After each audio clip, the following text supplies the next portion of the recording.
الشيطان الرجيم.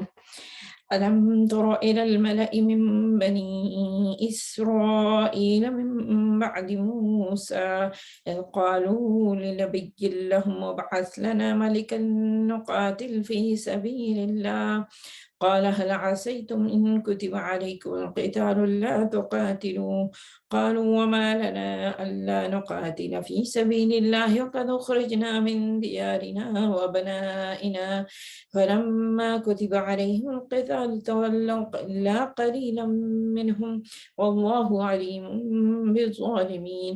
وقال لهم نبيهم إن الله قد بعث لكم طالوت ملكا قالوا أن يكون له الملك علينا ونحن أحق بالملك منه ولم يؤت سعة من المال قال إن الله اصطفاه عليكم وزاده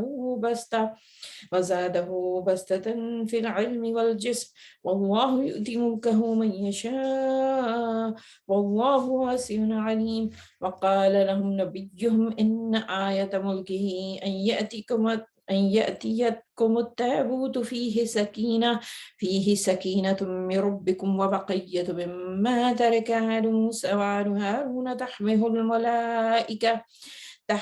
الملائكة إن في ذلك لآية لكم إن كنتم مؤمنين. فلما فصل طالوت بالجنود قال إن الله مبتليكم بنهر ومن شرب منه وليس مني ومن لم يطعمه إنه مني إلا من طرف غرفة بيده فشربوا منه إلا قليلا منهم فلما جاوزه هو والذين آمنوا معه قالوا لا طاقة لنا اليوم بجالوت وجنوده قال الذين يظنون أنهم ملاقو الله كم من فئة قليلة غلبت فئة كثيرة بإذن الله والله مع الصابرين. فلما برزوا لجالوت وجنوده قالوا ربنا أفرغ علينا صبرا وثبت أقدامنا وانصرنا على القوم الكافرين فهزموهم بإذن الله. وقتل داود جالوت وآتاه الله الملك والحكمة وعلمه مما يشاء ولولا دفع الله الناس بعضهم ببعض لفسدت الأرض ولكن الله ذو فضل على العالمين.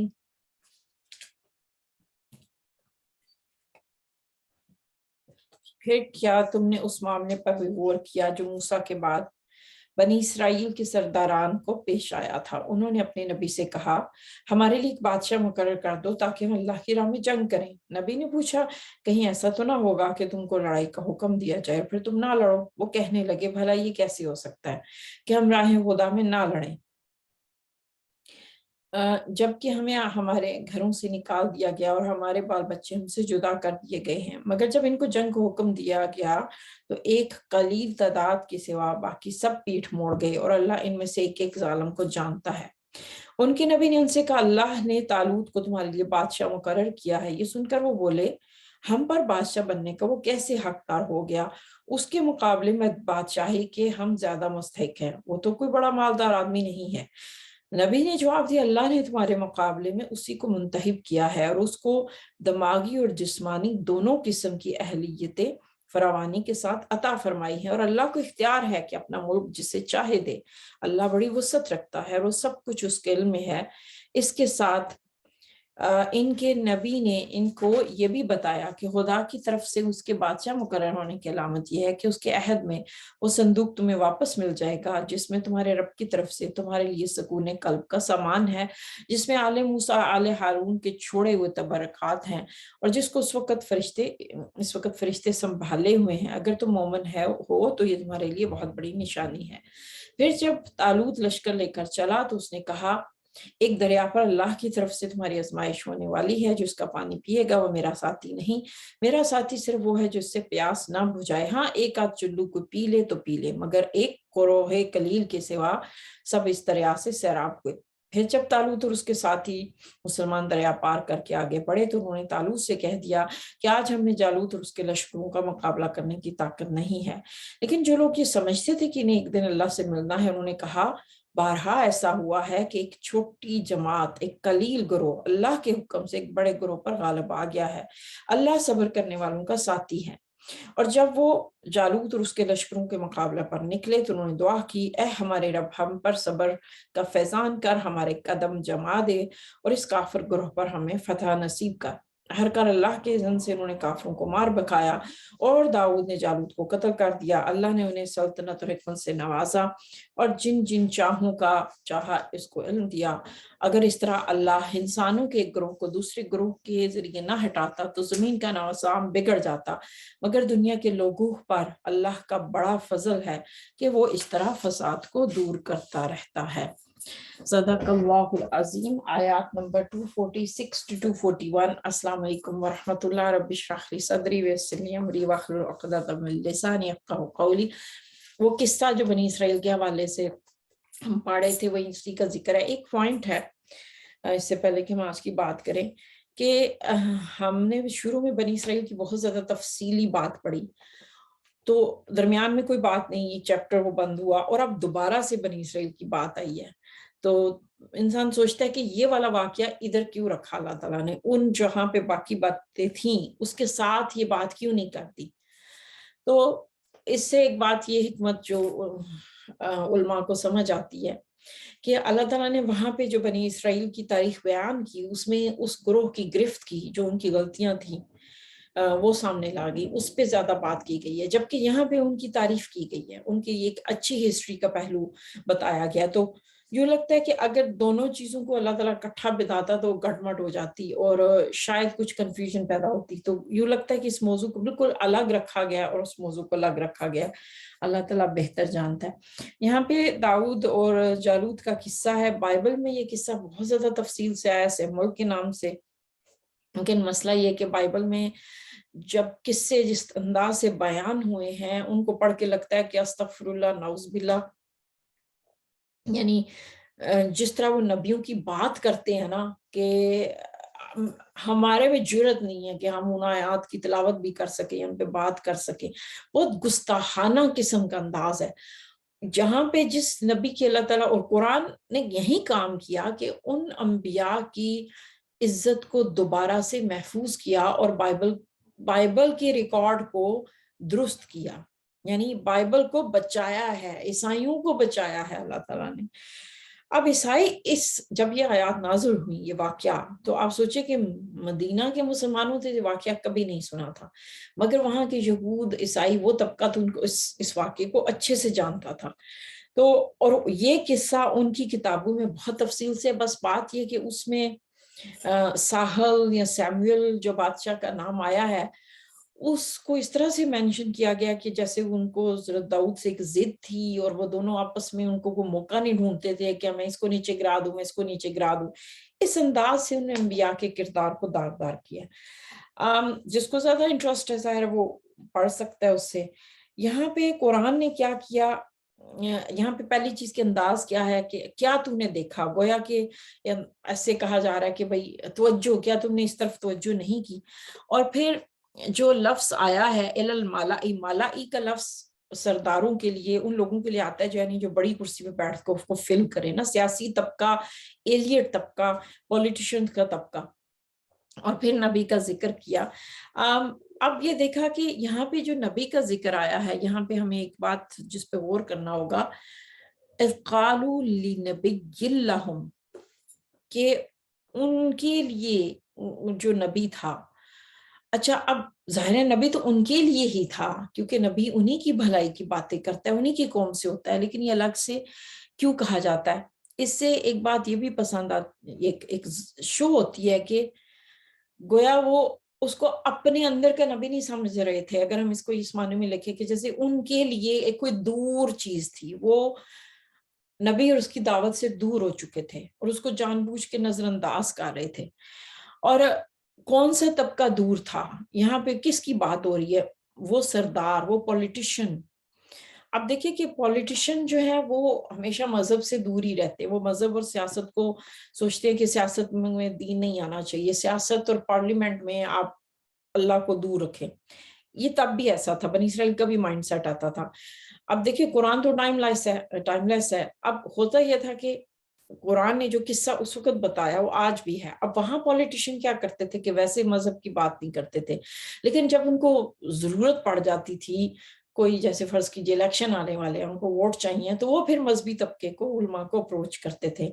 اب ڈز اٹ ساؤنڈ فیملیئر؟ آج بھی ہمارے سیاستدان عمرے میں جا کے بطور خاص تصویریں بناتے، میک شور کرتے کہ عوام کو پتہ چلے حج اور عمرے کی تصویریں، یا عید کی نماز پڑھتے ہوئے یا کسی مسجد کے باہر. کیا ہوتا ہے کہ ان کو پتہ ہے کہ عوام کو مینیپولیٹ کرنے کے لیے یہ ایک ہتھیار ہے. اچھا، اب یہاں پہ ہم یہ دیکھتے ہیں کہ وہ اس نبی کے پاس آ کے کیا کہہ رہے ہیں. وہ اس سے کہہ رہے ہیں ہمارے لیے ایک بادشاہ مقرر کرو. اچھا، ایک عجیب بات ہے کہ آپ مانتے ہیں کہ وہ نبی ہے اور پھر اس سے کہہ رہے ہیں کہ ہمارے لیے کوئی لیڈر بناؤ. حالانکہ نبی لیڈر ہوتا ہے، اللہ کا بھیجا ہوا، وہی ہونا چاہیے جو آپ کی آرمی کا کمانڈر ہو، جو آپ کی اس کا پریزیڈنٹ ہو، جو آپ کا کپتان ہو، جو ہر جگہ پہ آپ کو لیڈ کرے. ایک نبی کے ہوتے ہوئے کس منہ سے آپ کہہ رہے ہیں کہ بھئی آپ اچھے لیڈر نہیں ہیں، ہمیں آپ سے بھی کوئی بہتر چاہیے؟ یعنی ان کی جرت دیکھیں کہ ان کا مائنڈ سیٹ کیسا تھا. اب اور باتیں بھی کیا کر رہے ہیں یہاں، یعنی پولیٹیشین جو الفاظ وہ استعمال کر رہے ہیں، یہ کہنے کی بجائے وہ یہ تھوڑی کہیں گے کہ ہم آپ کے پاس آئے ہیں تاکہ ہماری ووٹنگ اور ریٹنگ بڑھ جائے، تاکہ آپ کوئی ایسا فتویٰ دیں جس سے ہمیں فائدہ ہو. یہ تو نہیں نا وہ کہتے. یہاں پہ آخر انہوں نے جو لینگویج کی، جو اسپیچ کی کہ آپ ہمارے لیے کوئی لیڈر دے تاکہ ہم اللہ کے لیے کام کریں. یہ بات پولیٹیشین بہت زیادہ بار بار اللہ کو گواہ بناتے ہیں کہ بھئی ہم تو اللہ کی خاطر کار ہیں. اب یہ علماء کو آج بھی جب اپروچ کیا جاتا ہے، جو تو علماء صرف مدرسے تک محدود رہے اور انہوں نے کبھی نہ سمجھنے کی کوشش کی کہ دنیا چلتی کیسی ہے، جیسے حضرت یوسف علیہ السلام نے یہ سمجھا کہ فائنانس چلتا کیسے ہے. اگر تو کوئی عالم ایسا ہے جو دنیا کے علم سے بالکل کورا ہوتا ہے تو وہ پھر ایسے لوگوں کے ہاتھوں مس یوز ہو سکتا ہے. یہاں بیچارہ ہو سکتا ہے یہ سوچے کوئی عالم کہ اچھا ایک ایم پی لوکل پولیٹیشین یہ یہاں کا گورنر آ کے دین میں دلچسپی لے رہا ہے تو چلو اس موقع کا فائدہ اٹھاتے ہیں. ہو سکتا ہے وہ ہڈن ایجنڈے کو نہ سمجھ سکے، لیکن جو فہم والا دین کی سمجھ صحیح رکھتا ہوگا وہ عالم سمجھ آئے گا کہ یہ پولیٹکس کی گیم ہے. اور یہاں پہ وہ کہہ رہے کہ بھئی ہم نے چونکہ جنگ کے لیے لوگوں کو بھیجنا ہے. اگین پولیٹیشین خود تو جنگ کے لیے جانا نہیں چاہتے، وہ ہمیشہ غریبوں کے بچوں کا ہی بھیجتے ہیں کیونکہ خود تو وہ اس قابل نہیں ہوتے، خود تو وہ کھا کھا کے کھانے ان کے پیٹ نکلے ہوتے ہیں اور وہ ظاہر ہے اس طرح ایکٹیو نہیں ہوتے.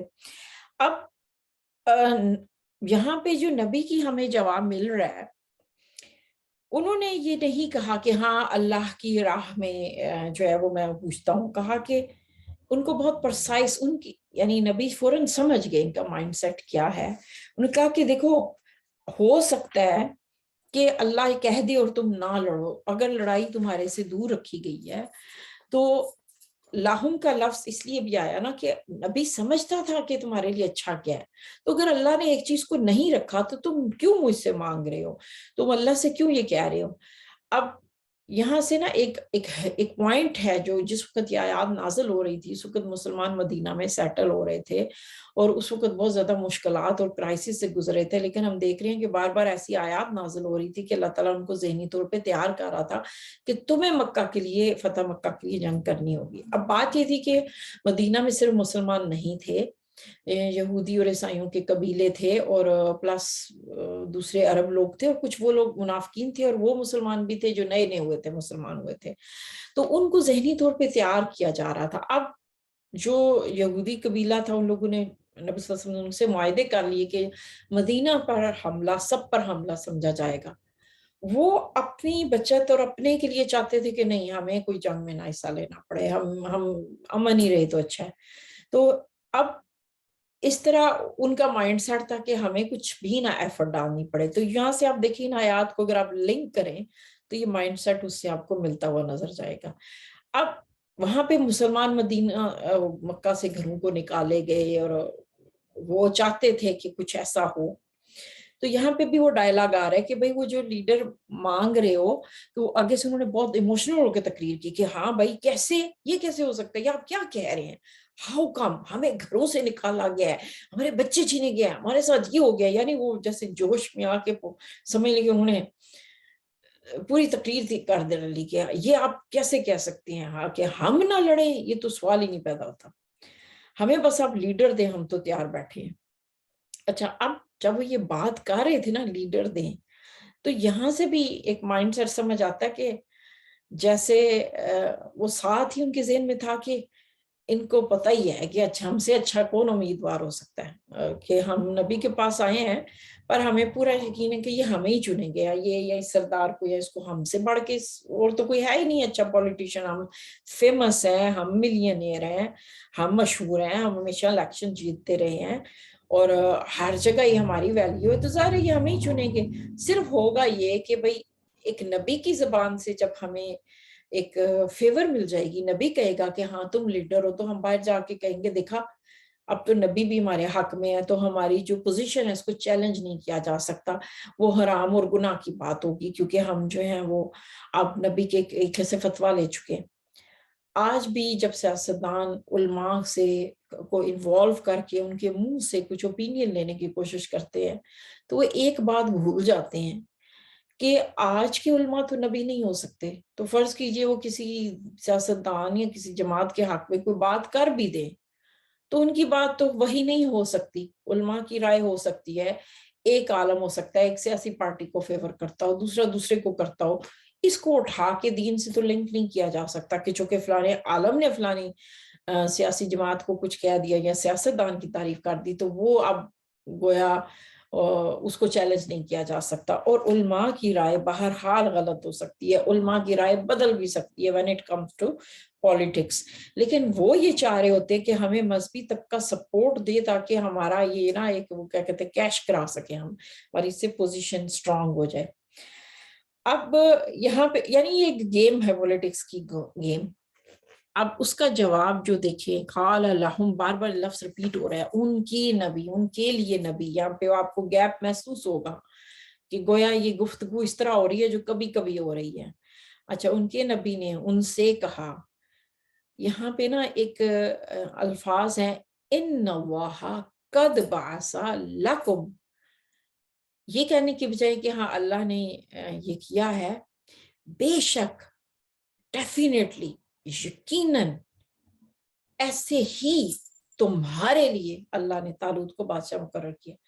مطلب سوچتے ہیں کہ اتنے emphasize، یعنی ایک بات کو کہنے کے لیے اتنے زیادہ الفاظ استعمال ہوئے ہیں. کیوں؟ نبی جانتے تھے کہ یہ لوگ جو کہ مائنڈ سیٹ لے کر آئے ہیں کہ ہمیں ہی الیکٹ کیا جائے گا اور یہ آرگیو کر سکتے ہیں، تو اس لیے بطور خاص انہوں نے چن چن کے کہا کہ دیکھو اللہ نے یہ چناؤ کیا ہے، میں تمہیں بتا رہا ہوں اللہ نے اس کو چنا ہے. لیکن یعنی اب تاکہ یہ سمجھیں کہ بھئی اللہ نے جب کسی کو کہہ دیا تو اب تم اس کو کیسے کوسچن کر سکتے ہو، کیسے کہہ سکتے ہو کہ نہیں یہ تو نہیں ہو سکتا.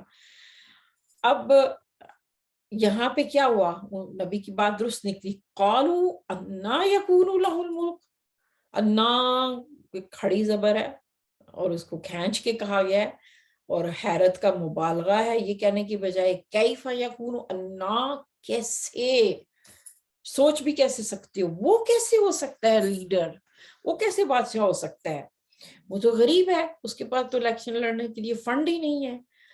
گویا کردار اور باقی ابیلٹیز اور صلاحیتیں یہ باقی سب کچھ رہنے دو، اصل چیز تو یہ ہے کہ الیکشن کمپین لڑنے کے لیے جو فنڈنگ چاہیے ہوتی ہے وہ تو ہم ہیں. جب تک ہم ملینئر نہ ہوں آپ تو الیکشن میں کھڑے ہی نہیں ہو سکتے.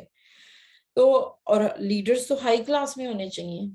یعنی آپ سوچیں کہ آج بھی کیا ہوتا ہے کہ غریبوں کا خون چوس کے وہ لیڈر بنے ہوتے ہیں اور پھر جب وہ ایک دفعہ اوپر پہنچ جاتے ہیں ان کا دل ہوتا ہے وہ ادھر ہی رہے ہیں چاہے اس کی کوئی بھی قیمت ادا کرنی پڑے. اب ہونا تو یہ چاہیے تھا کہ جب نبی کے منہ سے وہ سن رہے ہیں کہ اللہ نے یہ بنا دیا تو وہ چپ کر جاتے. اب یہاں پہ وہ کہہ رہے ہیں کہ تم اللہ کو سوال کرو گے، اس کے انتہا پہ سوال کرو گے. بات یہ ہے کہ اللہ نے اس کو بنایا ہے، کیوں بنایا ہے کہ وہ زیادہ اچھا انہوں نے کہا کہ ہم زیادہ حقدار ہیں کیونکہ ہمارے پاس مال ہے, ہم میں لیے رہنا ہے, تو کہا کہ اللہ نے اس کو دوسری صلاحیتیں دے دی ہیں. تمہارے تو کھا کھا کے پیٹ نکلے ہو, تم میدان جنگ میں تو لڑ ہی نہیں سکتے, نہ ہی تمہیں پتہ ہے کہ آرمی کو آرگنائز کیسے کرنا ہے, ٹرین کیسے کرنا ہے. اس کے پاس فزیکل بھی اسٹرینتھ ہے اور اللہ نے اس کو علم بھی دیا ہوا ہے, اور اللہ جسے چاہتا ہے وہ ملک دیتا ہے. تم سوچتے ہو کہ سیاست میں اللہ کا کوئی حصہ نہیں ہے, ایسا نہیں ہے. اللہ ہی جانتا ہے کہ کس کو کہاں رکھنا ہے. حکم, ملک, طاقت اللہ جسے چاہے دے. وہ وسط والا ہے, وہی علم والا ہے, وہ جسے چاہتا ہے اٹھاتا ہے, جسے چاہتا ہے گرا سکتا ہے. اور اس کی نشانی کیا ہوگی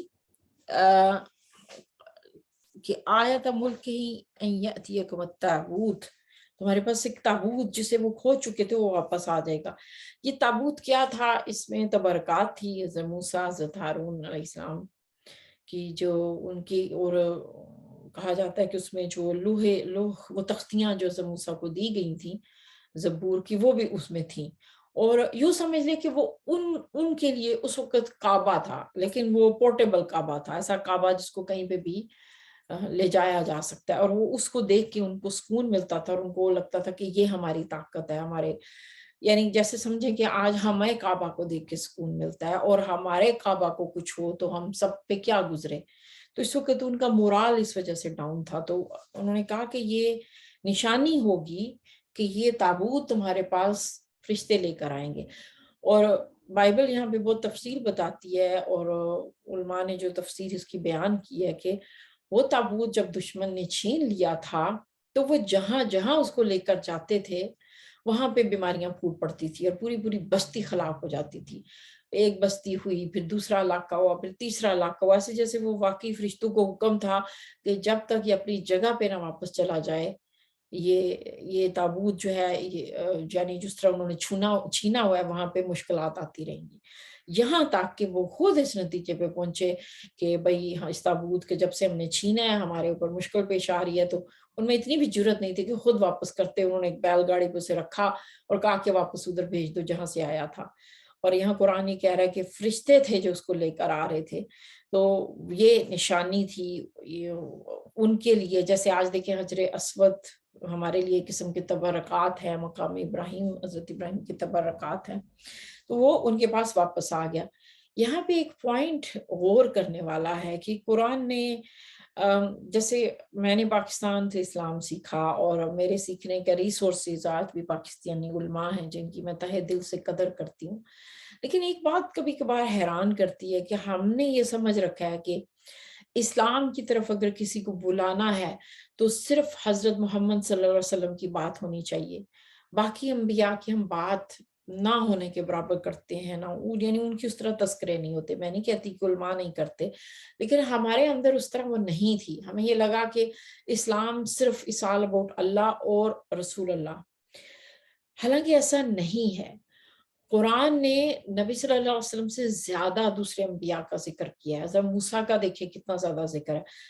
اس وقت جو مدینہ میں یہود تھے یا جو عیسائی تھے ان کے لیے حضرت عیسیٰ, حضرت موسیٰ کی پوری سیرت, پوری ہسٹری ان کے سامنے کھول کے رکھی. پھر عرب جس ہسٹری کو جانتے تھے, قوم سمودار کے قصے, حضرت صالح کا قصہ, جن اور لاکھوں سے وہ گزرتے تھے, پلس حضرت ابراہیم کو وہ جانتے تھے, حج کا وہ ان کا تعلق تھا, حضرت ابراہیم کی پوری سامنے سیرت ان کے سامنے رکھی. کیوں کہ اللہ تعالیٰ نہیں چاہتا تھا کہ ان کی اگلی نسلوں تک یہ جھوٹ چلتا رہے, تو قرآن نے ان کو ان کی اصلاح کی. تو آج کیا یہ جھوٹ نہیں پائے جاتے؟ کیا آج انبیاء کے لیے کیا ہسٹوریکلی سب کچھ ٹھیک ہے؟ تو یہ ہم مسلمان ہی ہیں نا کہ جو دوبارہ سے ان قوموں کو بتا سکتے ہیں کہ دیکھو قرآن ان انبیاء کی بات کرتا ہے, قرآن ان کی ڈگنیٹی اور عزت کو بحال کرتا ہے. تو اس لیے اسلام کو ہم محدود نہیں کر سکتے کہ ہم صرف حضرت محمد صلی اللہ علیہ وسلم کی سیرت کی بات کریں اور باقی انبیاء کو نہ بات کریں. قرآن ایسا نہیں کرتا. اچھا, اب یہاں پہ ایک اور لنک ہمیں دکھ رہا ہے کہ جب مدینہ میں نبی صلی اللہ علیہ وسلم پہنچے ہیں تو عبداللہ بن ابی بادشاہ بننے کی خواب دیکھ رہا تھا, تیاریاں کر رہا تھا. تو وہاں پہ بھی ان کا مائنڈ سیٹ تھا کہ ہاں بھائی لیڈر تو اسی کو ہی ہونا چاہیے جس کا کوئی بیک گراؤنڈ ہو سیاست کا, یا جو ملینئر ہو, جسے الیکشن لڑنا آتا ہو.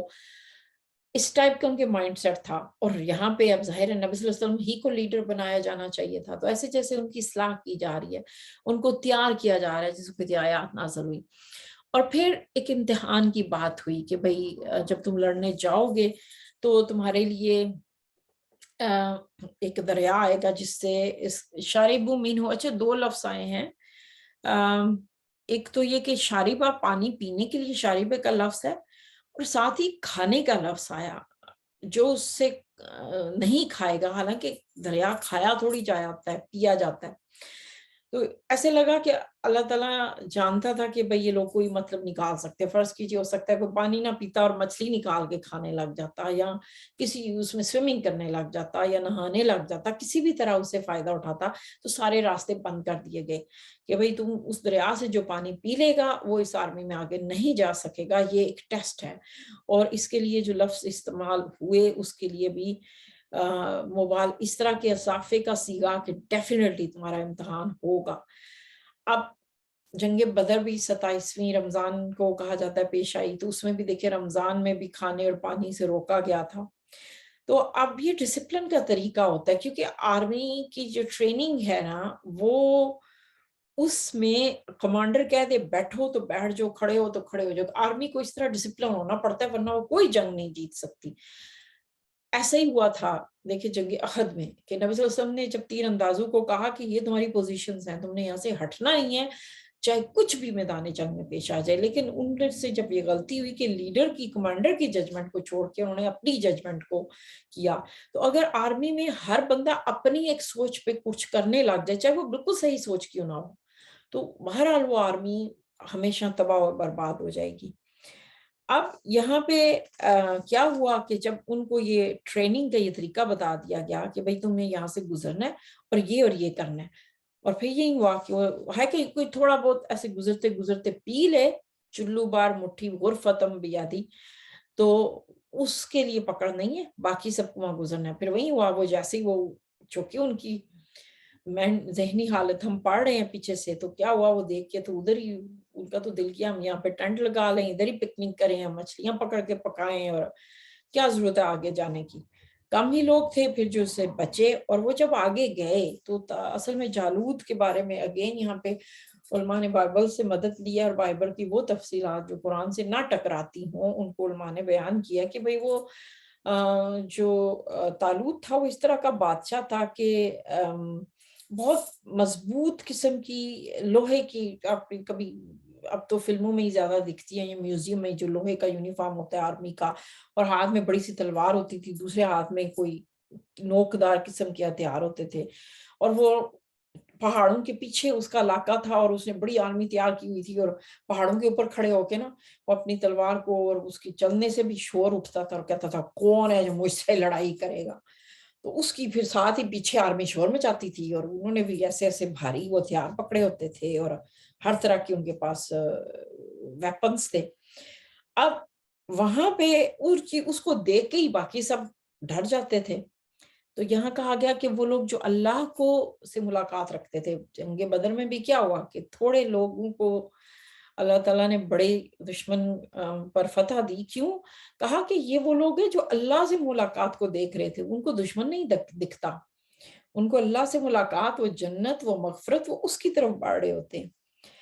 اب اس قرآن نے کہا کہ بھئی چھوٹی جماعتیں بڑی جماعتوں پہ غالب آ سکتی ہیں, یہ اللہ کے فیصلے ہیں.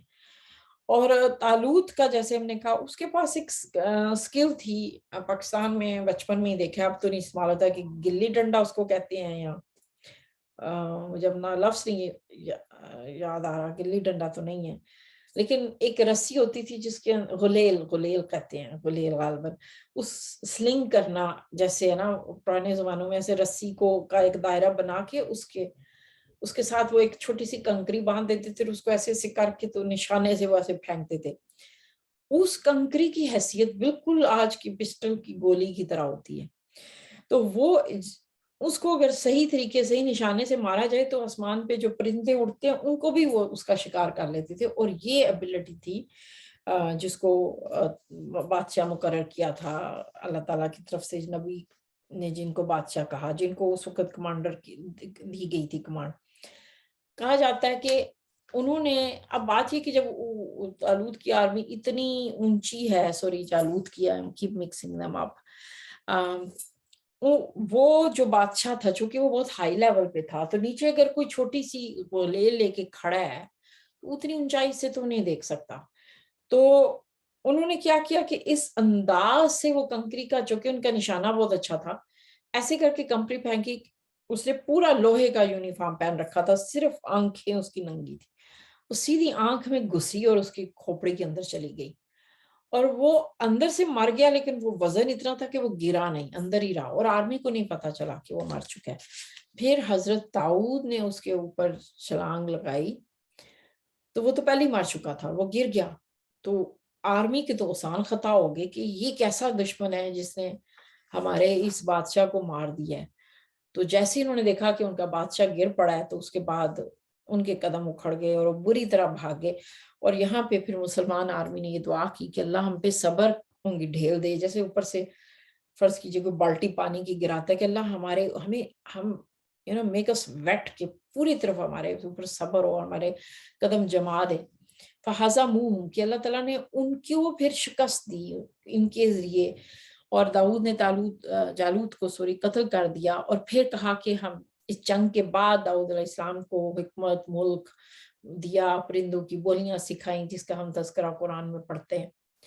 پھر ایک بڑی زبردست آیت آئی ہے قرآن میں کہ اللہ تعالیٰ اس طرح انسانوں کو ایک دوسرے کے ذریعے دور کرتا ہے، اگر وہ نہ کرتا تو زمین میں فساد پڑ جاتا. اللہ تعالیٰ کا یہ قانون ہے، جس طرح میں اور آپ زندہ ہوتے ہیں، مرتے ہیں، انسانوں پہ زندگی اور موت ہے، اس طرح قوموں پہ زندگی اور موت ہے، حکومتوں پہ بھی ہے، سپر پاورز پہ بھی ہے. یعنی کسی کو سدا بہار اللہ نے یہاں نہیں رہنے دیا، یہ اللہ کا قانون ہے. کیوں؟ خود سوچیں، اگر ہمیشہ ایک ہی سپر پاور رہے تو زمین ساری کی ساری کرپٹ ہو جاتی. اب اگر کبھی ہوتا ہے مسلمان بھی اوپر آ جاتے، پھر ایسا کیوں نہیں ہے کہ مسلمانوں کو یہ اللہ تعالیٰ رہنے دے؟ اصل میں جس طرح کشش قانون، گریوٹی کا قانون مسلمان اور کافر دونوں کے لیے، اسی طرح یہ قانون بھی سب کے لیے. مسلمانوں کو بھی جب ہم اوپر رکھا جاتا ہے تو کیا ہوتا ہے؟